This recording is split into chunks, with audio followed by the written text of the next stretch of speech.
All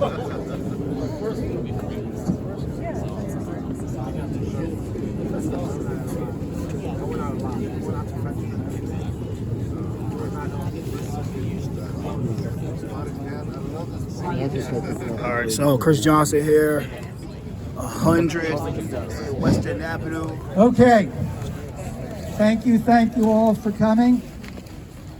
And history teaches us that when there is an act of hate violence, people of goodwill, such as those who have gathered here tonight, we must speak up in opposition to the violence. Otherwise, the silence can be interpreted as condoning the act. I think back in Birmingham, Alabama in 1963, in September, in a church. There was a bombing and 4 young African-American girls, they died. My mentor, Chuck Morgan, a civil rights lawyer in Birmingham, was scheduled to speak the next Monday at lunch to the Birmingham Chamber of Commerce. Chuck then condemned the specific act, but also talked and said to the people of Birmingham, you allowed the climate, the environment, to allow those 4 people to do that horrific act. There's a time to speak. There's a time to act. Now this is our moment in New York City to come together, people of goodwill, to begin a movement that says visibly and vocally, no to hate violence.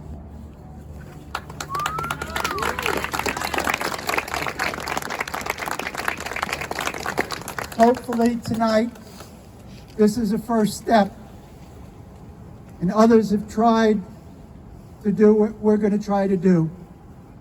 We're going to try to create New Yorkers against hate violence and to begin a movement throughout the 5 boroughs of this great city. Hopefully, we can achieve that goal. It now gives me great pleasure to introduce the rabbi from this synagogue, who's the host this evening, Rabbi Jeremy Kalamowski. Thank you very much, Norman. I'm very glad that so many of the members of our community came out to stand with us here tonight. The key word that you use, which I want to repeat, is togetherness and solidarity. There's a time in the world when people will divide each other and separate each other, and to say to somebody who could be a victim, you stand alone, but in fact, we stand together. The holiday of Purim has just ended, and one of the key moments in the biblical book of Esther, Esther comes to her uncle Mordechai, tells her that the Jewish people are in great, great danger, and she says, Lech knos kol haYehudim, bring all the Jews together, because I cannot do this alone. And this is true for us as a Jewish community, but it's true for us as a New York community. We have to stand together. All the ethnicities in New York, all the religious communities, all of the social communities, we will stand together.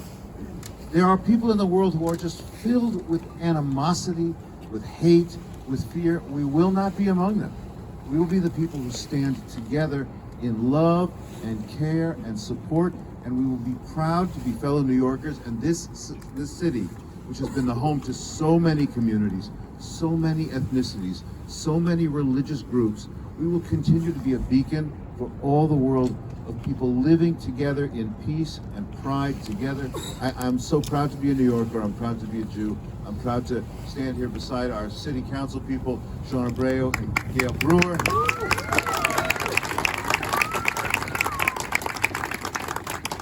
And the most important word that I have to leave you with, I said before, I want to repeat now, is solidarity. In Hebrew, achdut, togetherness and oneness. And together we will bear through all other people's hate because we can stand together in love. Wish you all well. Thank you, Rabbi. I want to make announcements that we have the mic until 10 p.m. because that's the law, and we obey the law, or else I go to court and challenge the legality of the law. But I don't have enough time to do that tonight. But you can find judges at home sometimes. I'll tell you about that later. So I've asked the speakers, there's a lot of people who wanted to speak, that they should limit their remarks to 2, at most 3 minutes. So let's see if everyone can do that. Let's begin with the 2 city council people, Gail and Sean. Thank you very much, Norman Siegel, and I certainly want to thank everyone. The Rabbi of Anti-Semitic is a very special. Thank you very much, Rabbi, for everything.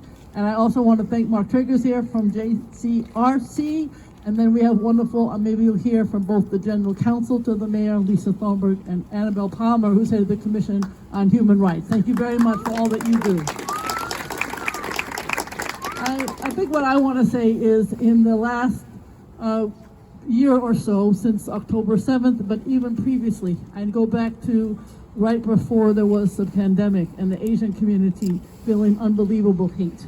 I remember going to Chinatown, trying to make sure that we had lunch and dinner with the Asian community. And then we have all the 669 complaints, just complaints last year in 2023 in terms of hate crimes in the city of New York. I also want to thank NYPD. Just recently, we had 3 incidents here on the West Side, and I have to say they were extremely responsive every single time. So I want to echo what Norman said in terms of prevention.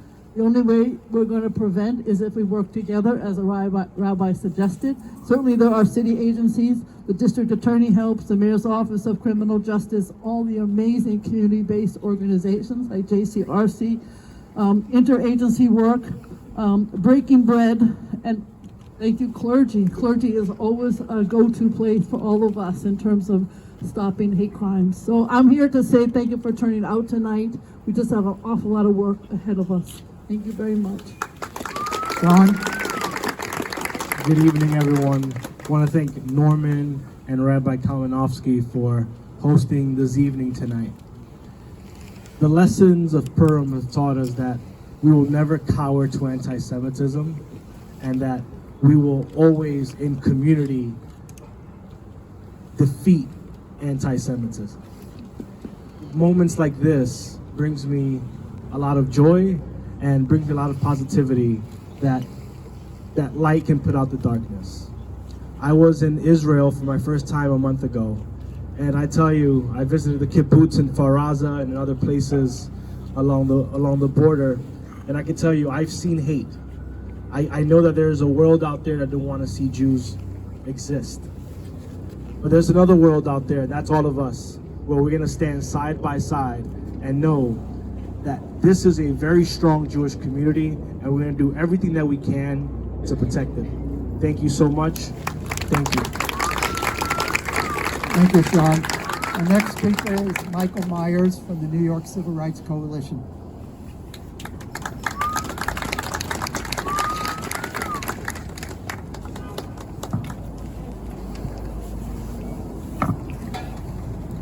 Thank you, Norman.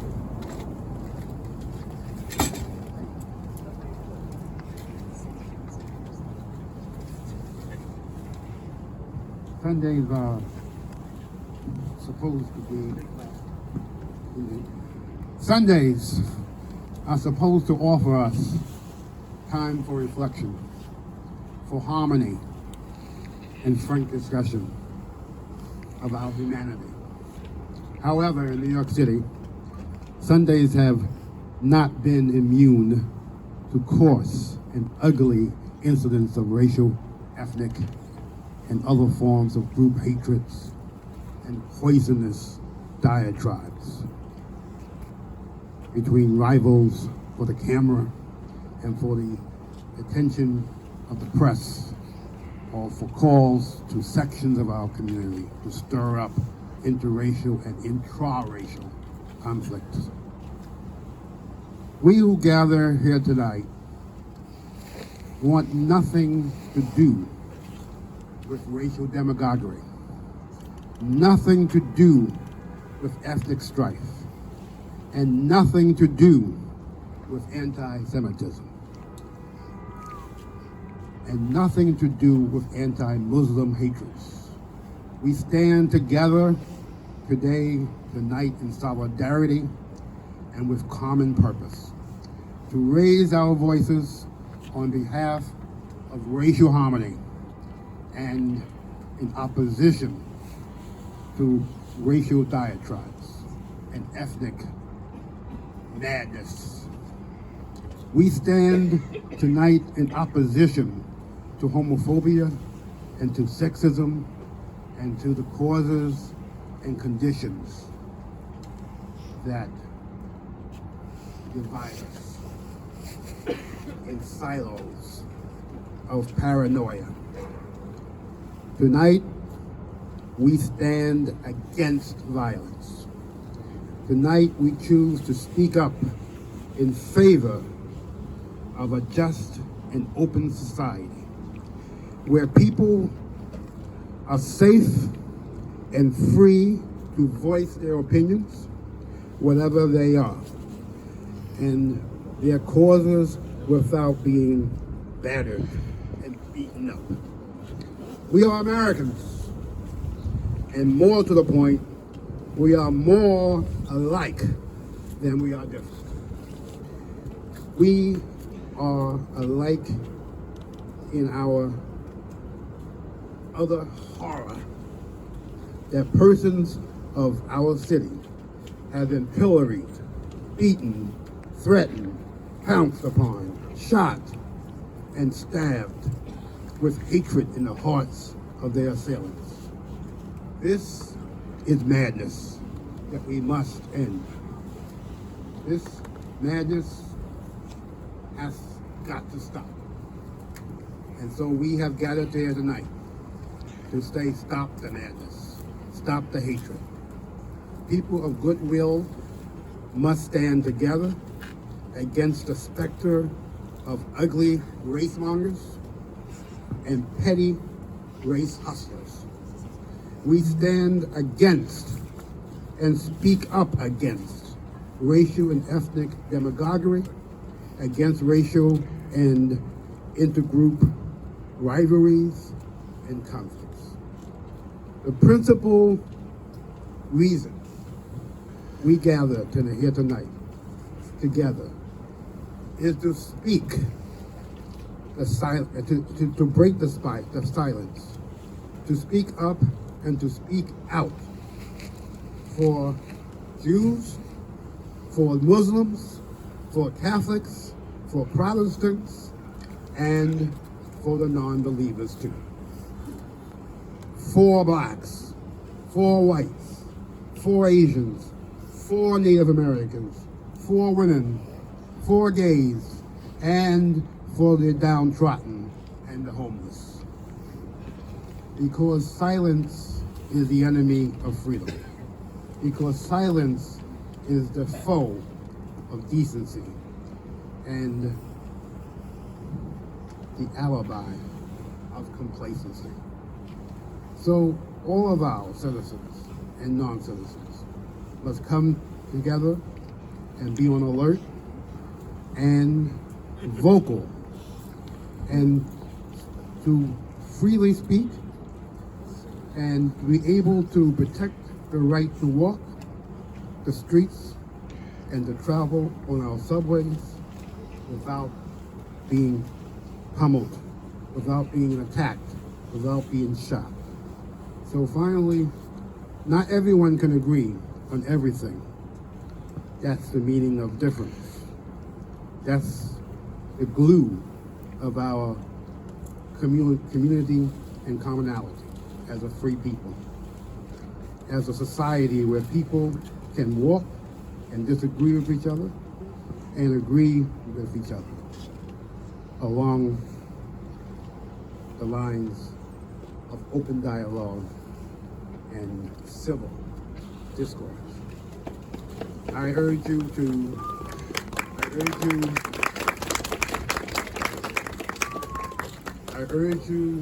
to speak up against hatred, and I support those who stand together against all acts of bigotry and viable.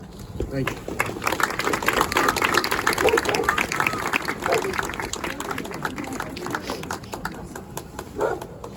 I'd now like to have Jeffrey Solomon, who was the victim last Sunday night by the shooting of the pellets.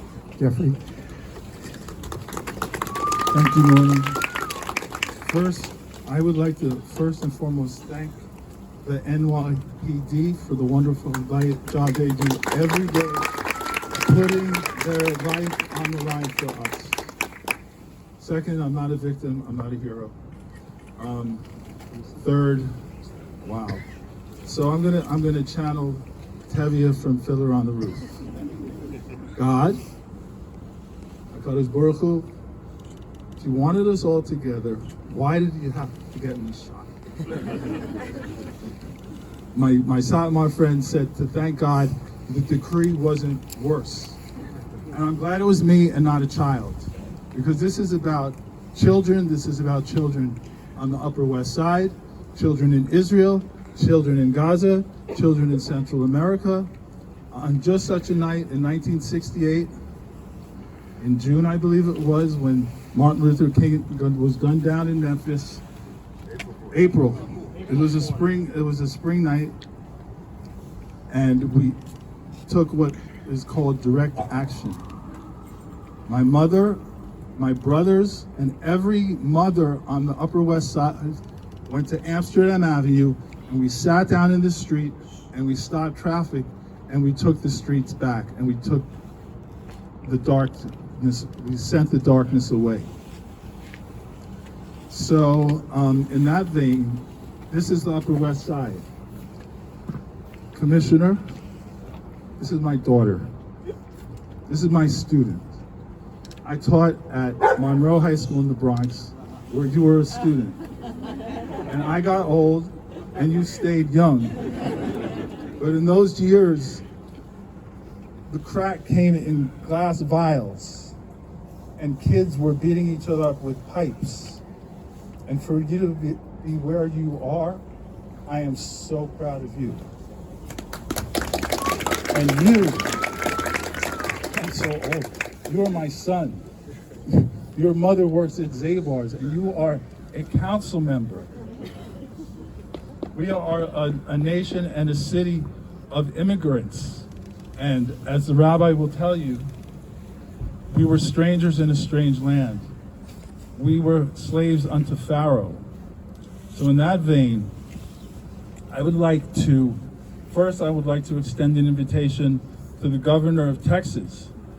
Next time you put my friends on a bus, get on the bus and come with them, and we will show you Christian, Jewish, Muslim hospitality.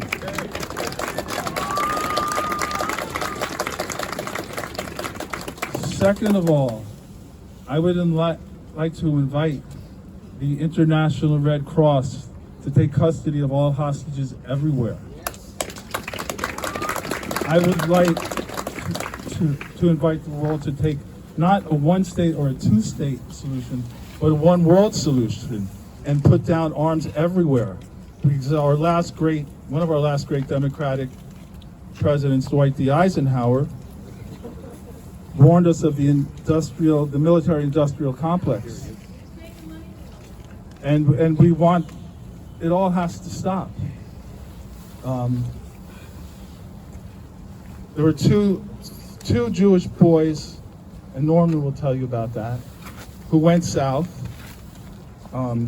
Goodman and Schwerner, and there was a young black man, Cheney, Mississippi Burning, and they went down to ensure voting rights for African Americans. This was in the 60s. They were brutally murdered, buried in an earthen dam, and they gave up their lives so that we could live in peace and freedom. And to echo what some friends say, the violence, the hatred, the demonization of Jews, Muslims, gays, trans people, we can say on the Upper West Side, not in my backyard. And I think I'm running out of time, but as we go to 12-step meetings, you have a qualifier, and you have a spiritual timekeeper. If you believe in God, if you don't believe in God, call on the higher power, which we are the higher power, and stop the nonsense, stop the madness. And whenever you throw a party, you always worry. I can't hear. There's nobody here. Nobody's going to show up. This is amazing. This is the Upper West Side. This is New York City. Thank you very much. God bless you. Thank you, Jeff. It gives me great pleasure to introduce to you my longtime friend, Mayor of the City of New York, Eric Adams.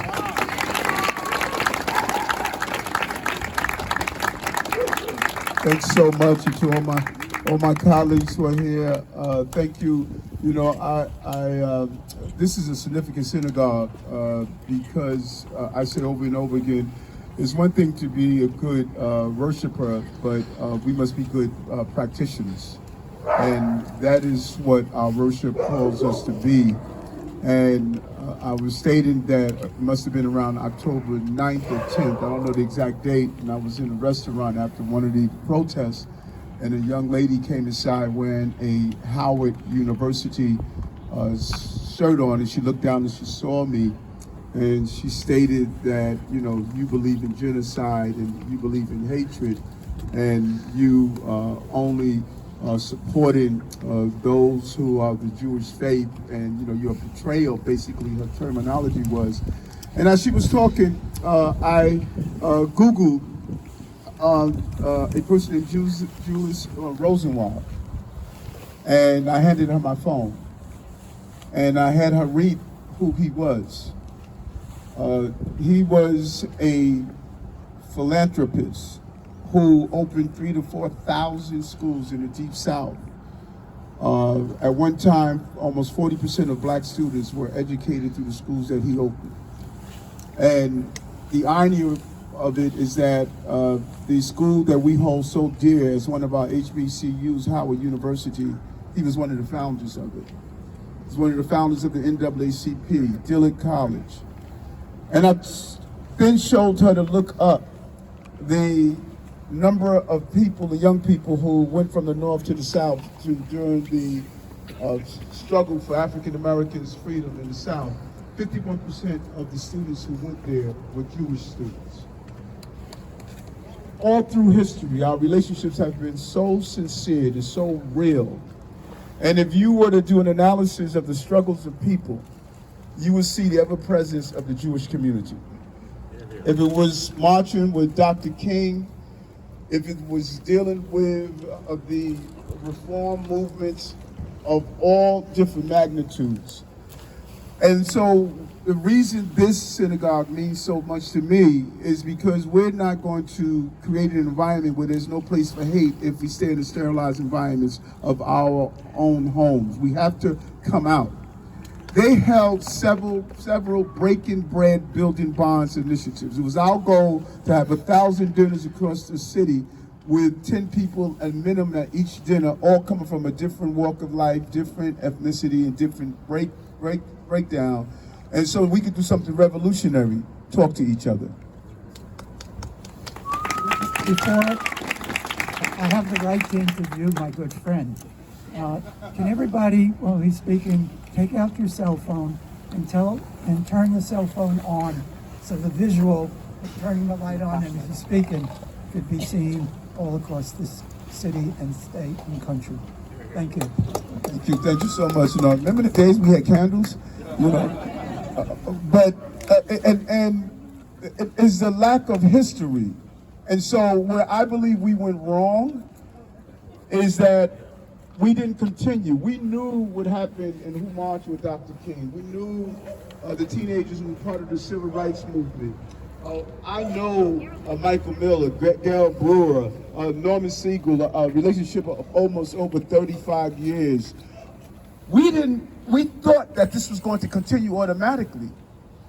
And what happened, if you do a real reflection on all those periods of time, there was something that was not present. We didn't have social media. And so ugliness was not able to spread. If you had a person that lived on a block that had hate, he stayed on that block. Now that block has become the globe. What's playing out across the globe is something that we need to be concerned about. And instead of using this moment as a teaching moment, even on some of our college campuses, we've turned it into a normality of to dislike groups. And what we must do is what was done before us.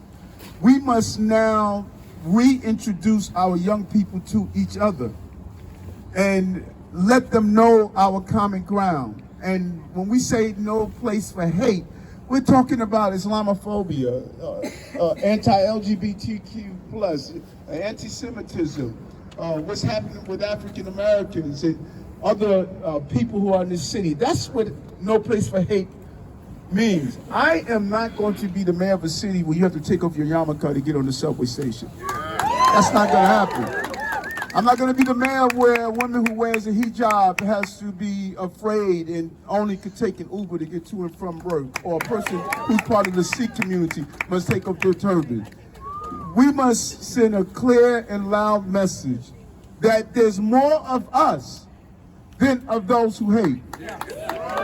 But they are organized and loud, and they have intimidated us until they think they can shoot a BB gun at us, or they think that they can call us names, or they think they can draw a swastika. That's not who we are.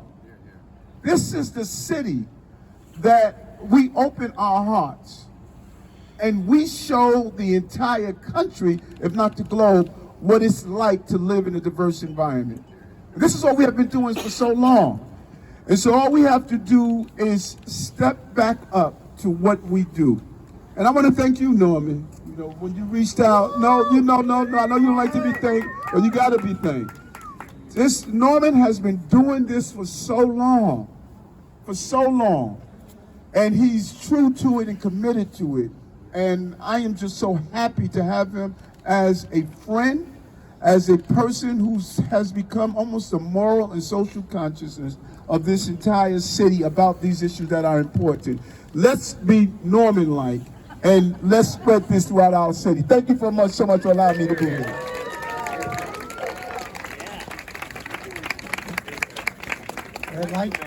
Thank you. I'd like to introduce the New York City Commissioner for Human Rights, Annabelle Palmer. Thank you, Norman. Thank you for having me. Thank you, Rabbi, for allowing us to come together. Mr. Solomon, it is an honor to be in your presence again. And I'm glad that you are recognizing you're not a victim, but you're a survivor of this ugliness that will not take over our city, because that's not the city that we are. You were brave enough to go into the streets in the Bronx to teach back when no one wanted to go to the Bronx. And I'm a product of the high school where you taught. So I will tell you that I'm gonna continue to be brave and courageous and stand in solidarity with you and the community, and to let those who want to divide New York City, let them know there's no room in our city for hate. We will not tolerate it. We will continue to raise our voices, and I will take a page from the mayor's book. We will be Norman-like. We will say no. We'll say no to hate. We'll say no to violence, and we will stand together in solidarity. The Commission on Human Rights is here to protect all New Yorkers, no matter who you are, how you worship, how you love. We're here, and we will continue to ensure that New Yorkers know there's no room for hate in our city. Thank you so much, Norman. Thank you. An honor to introduce our next speaker, Chloe Breyer from the Interfaith Assembly for Housing and Homelessness. Chloe? Not exactly, but it's an interfaith center.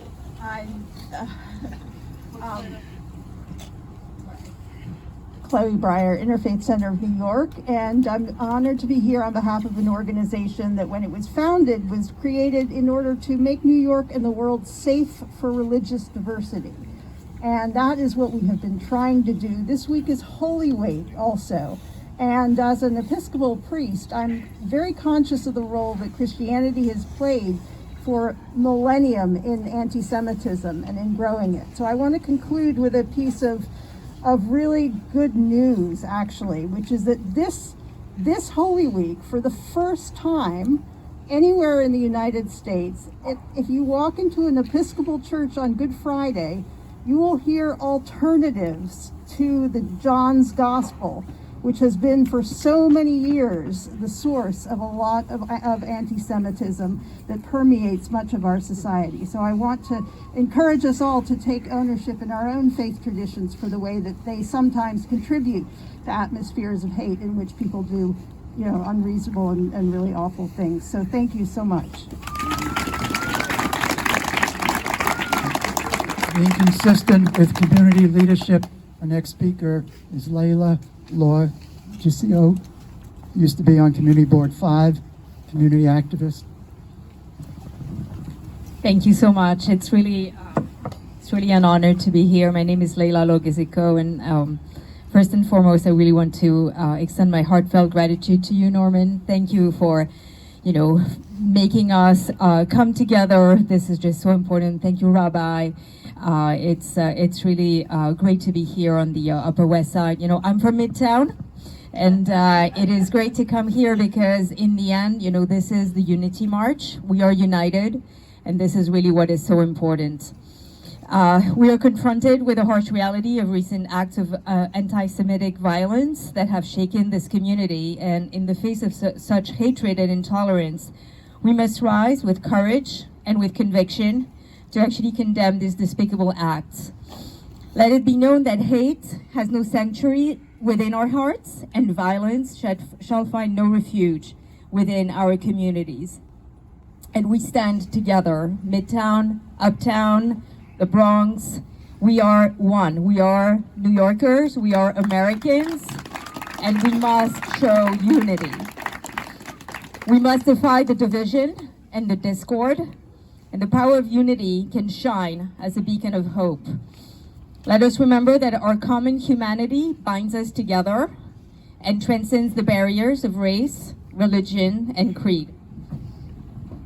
It is imperative that we raise our voices and refuse to remain silent in the face of injustice. Silence, inaction, or apathy only serve to condone and perpetuate wrongdoings. And when we witness behaviors that are questionable, delinquent, or outright criminal, we're bound by a duty to ourselves and to our collective welfare of society to speak up and confront these injustices head on. Speaking out is not easy. It often entails facing scrutiny, criticism, and even personal risk. And we may be unfairly labeled as troublemakers or warned that speaking up will only exacerbate existing problems. But this is not right. We must speak up. And the fear of reprisal, intimidation, or ostracization may lead us to self-censor or hesitate to voice our concerns. Once again, this is wrong. We must speak up. Despite these challenges, it is essential that we find the courage to speak truth to power and uphold the principles of integrity, accountability, and justice for all. Thank you. Another community person, Ken Friedman, who's opinion columnist for the Daily News and the West Side Spirit. Ken?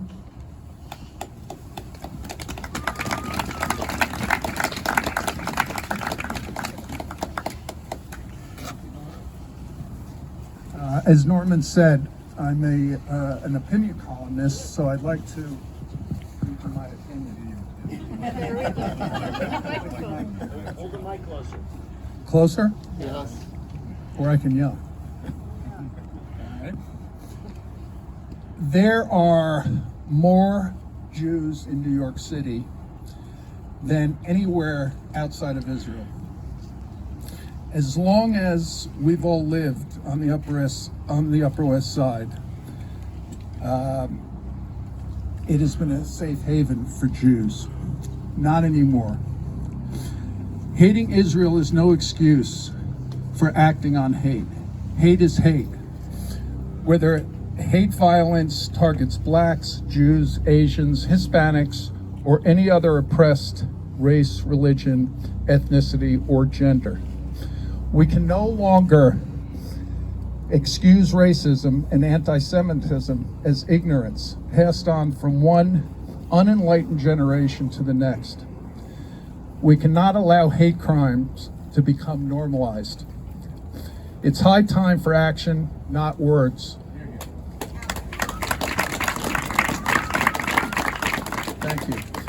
I challenge local, state, and federal legislators to toughen violent hate crime laws, police to aggressively enforce those laws, and prosecutors to prosecute them.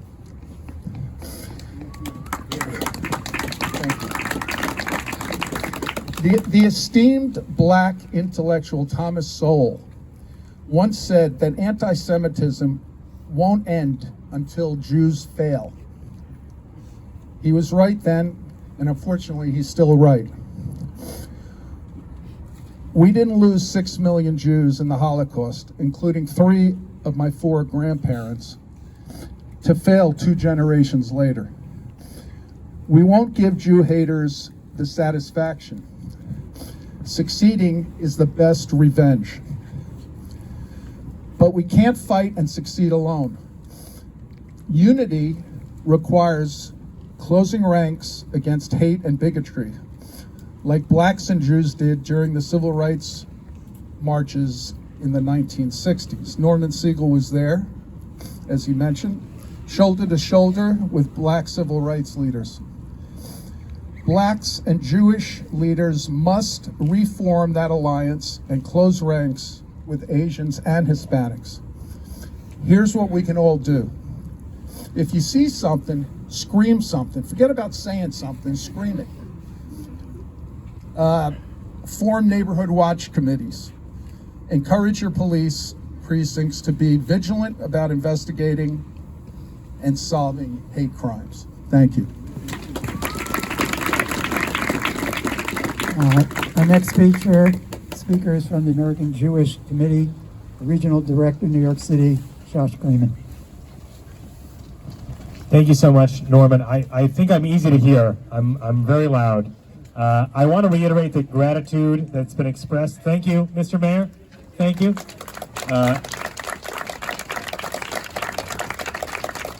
Thank you to Norman Siegel for organizing this gathering. Thank you to our elected leaders and representatives and community leaders and activists who've all shown up. We've just closed the door on the Jewish holiday of Purim. I am no Torah scholar, I'm not a rabbi. But Purim is my favorite holiday, and it's supposed to be a joyous holiday, one that expresses all that classic Jewish joy of they tried to kill us, we survived, let's eat. And No irreverent jokes here. No. I can shout, I'm very loud. While Testing. Oh, thank you.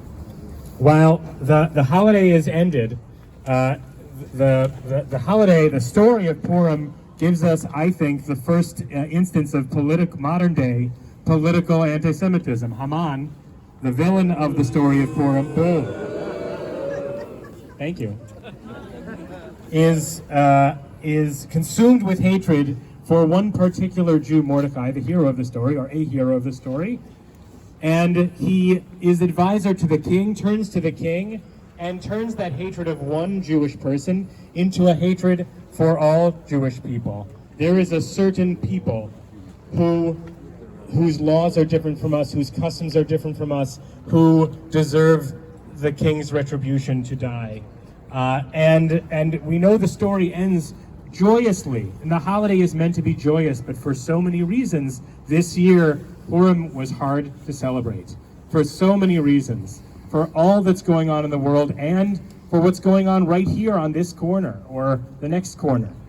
It is difficult to think about that ugly face of the wicked Haman rearing his ugly face in our neighborhoods today. But while there's a dark cloud over us all, while we're thinking about these difficult issues. The bright light, even without all of our cell phone lights, the bright light of this gathering today kind of casts that shadow aside to demonstrate as a society that we do not stand for hate violence. And exactly what so many have said up here today is needed. A coalition against hate violence. Action is needed. But even just this very act of gathering here today shines such a bright light as to cast away that shadow. Thank you all for being here today. We'd like to hear from Mark Traeger from JCRC, head of JCRC. Thank you. Thank you to Councilmember Gail Brewer for her leadership and Councilmember Abreu for his leadership. Thank you so much for our great. For the record, I also want to be like Norman. That's the name of my father. My name is Mark Traeger. I am the proud new CEO of JCRC. I see also Rabbi Bob Kaplan, who's with us here today. You know, on the way here today, yes, thank you, Rabbi Bob Kaplan. On the way here tonight, earlier today, I was at Chabad in Seagate, Brooklyn, where I'm from. And the rabbi there, Rabbi Brickman, placed tefillin on me, and it really struck me that my grandparents and great-grandparents, they're from Ukraine, the former Soviet Union, and they were forbidden to gather as Jews to pray during their time in Ukraine. Both of my grandmothers were in concentration camps. Both grandfathers were World War II veterans. Their stories are inside me. And tonight, as we heard someone who was a victim of hate violence, turning pain into purpose is really an act of courage, and that is the path forward.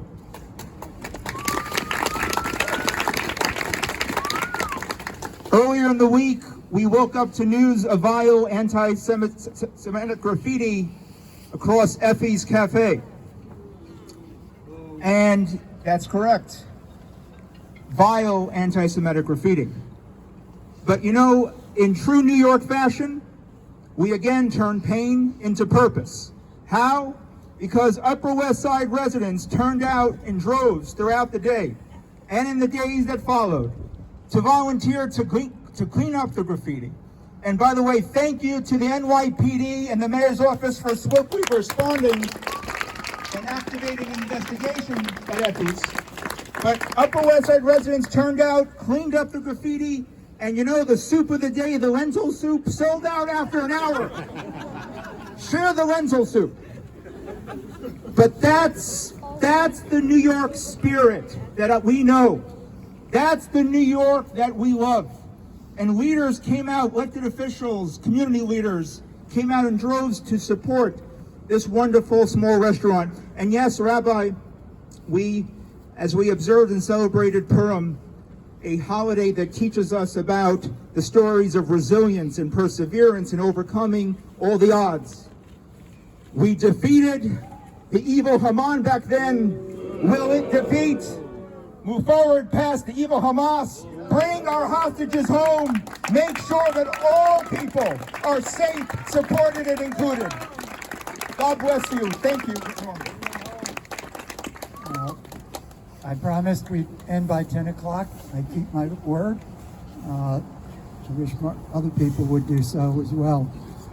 I'd like my colleague, Mark Greenberg, to be our final speaker, and then I'll ask you to turn the cell phones on once again after Mark finishes. Mark?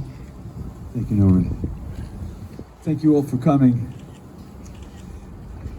We are all united in the fact that we are in pain, that we're mourning the loss of our Jewish brothers and sisters, of our Muslim brothers and sisters, of all who are victims of hate crime. It's so easy to be angry. It's so easy to be afraid. But what we must do instead is to turn to each other in love and support. We need each other. We can stand together against hate and with those who are suffering. And in that, we'll be stronger. We must do that, or else we will not win. When we divide, we lose. When we unite, we win. And that's what we must do. Thank you. Thank you. Can everybody turn on their cell phones if your power is still there?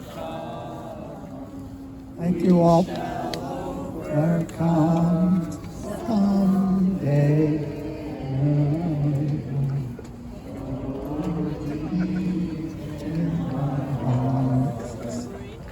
I do believe we shall overcome today.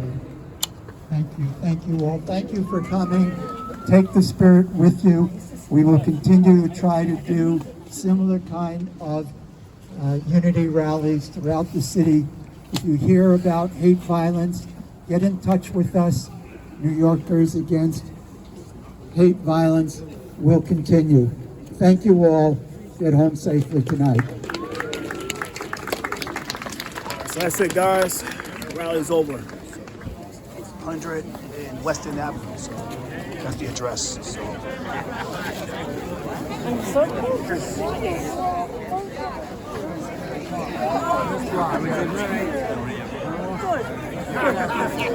It's off.